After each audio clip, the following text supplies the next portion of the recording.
Grant doesn't belong here. He was a charity hire. The voice belonged to Isabella Hart, the brilliant, ruthless CFO of Westbridge Holdings. The woman everyone admired but no one approached. A woman with diamond-hard confidence and ice-water precision. Grant Bennett stood frozen in the doorway, hands trembling, stomach twisting into knots. He watched her dismiss the board with a flick of her hand.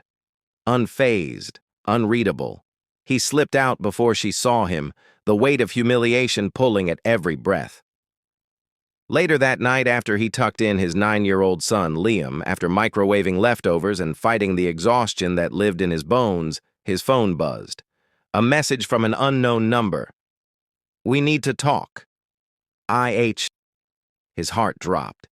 5 minutes later, headlights lit up his small driveway. Sleek, white, impossibly expensive. Grant stood at the door, unsure whether to brace or apologize. Isabella Hart stepped out. Heels sharp against the pavement, trench coat whispering in the cold wind. She looked nothing like the woman in the boardroom. She looked unsettled. When he opened the door, her eyes searched his face, and something flickered. Not arrogance, not annoyance, something quieter, regret. "I didn't mean for you to hear that," she said. Her voice was softer than he expected. Grant swallowed hard. "Doesn't matter. You said what you meant." "No," she exhaled. "I said what protected me." Liam peeked from behind Grant, holding a superhero pillow and looking half asleep, half curious. Isabella didn't look annoyed. She looked startled, like she hadn't seen a family in years. "Do you want to come in?" Grant asked, before he could stop himself. She hesitated, then nodded. Inside, the house smelled like vanilla candles and laundry detergent.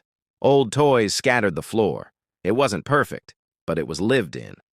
Isabella sat at the kitchen counter, foreign and elegant against chipped tiles and mismatched mugs.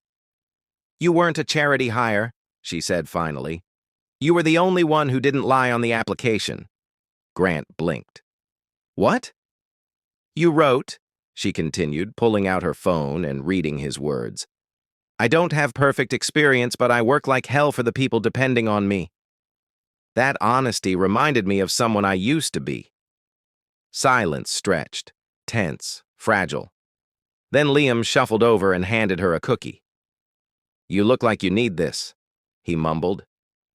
Isabella stared at the cookie like it was foreign currency. Then slowly she smiled, and everything in Grant's chest shifted. Weeks turned into something dangerous, something whispered about, something both of them pretended wasn't happening. Isabella started stopping by after work, sometimes with takeout, sometimes with books for Liam, sometimes with nothing but exhaustion she didn't know where else to place. Grant taught her how to breathe again. She taught him he was allowed to dream again. One night, while Liam slept on the couch with his head in her lap, Isabella whispered, "I don't know how to be soft. I've only ever known how to survive." Grant looked at her like she wasn't a myth, but a woman who had finally run out of armor. "You're allowed to live too," he said. And for the first time, she didn't argue. But the world noticed. Rumors spread. The board demanded explanations. Reporters followed her car. Then came the blow. They threatened to fire Grant or force Isabella to resign. She tried to fight, but the walls closed in. So Grant did the only thing he knew how to do: protect the people he loved. He resigned quietly. No goodbye, no warning. Just a folded letter on her desk. "Thank you for reminding me I'm more than a paycheck. You don't owe me anything, except happiness." For the first time in years, Isabella Hart cried. Not polished tears, real ones. Spring arrived. Grant took freelance work, fixed up the house, lived quietly. Until one evening, while watering the small backyard garden Liam insisted on growing, he heard footsteps behind him. "You disappeared," Isabella said. Not angry, just broken. He turned. She wasn't in a suit. She wasn't the CFO. She was a woman with wind-tangled hair, a simple dress, and eyes that finally dared to feel. You quit for me? She whispered.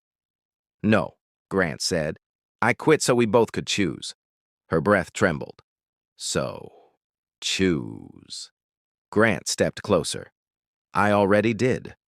Liam ran out, saw her, and grinned too wide for his face. Aren't you staying for dinner? He asked, already knowing the answer. She knelt, hugged him tight, then looked up at Grant. I'm staying for everything, she said. And sometimes, love doesn't arrive with fireworks. Sometimes it arrives quietly, in second chances, in soft confessions. In the moment, two broken people finally realized they were meant to rebuild, not alone, but together. Subscribe if you like the story.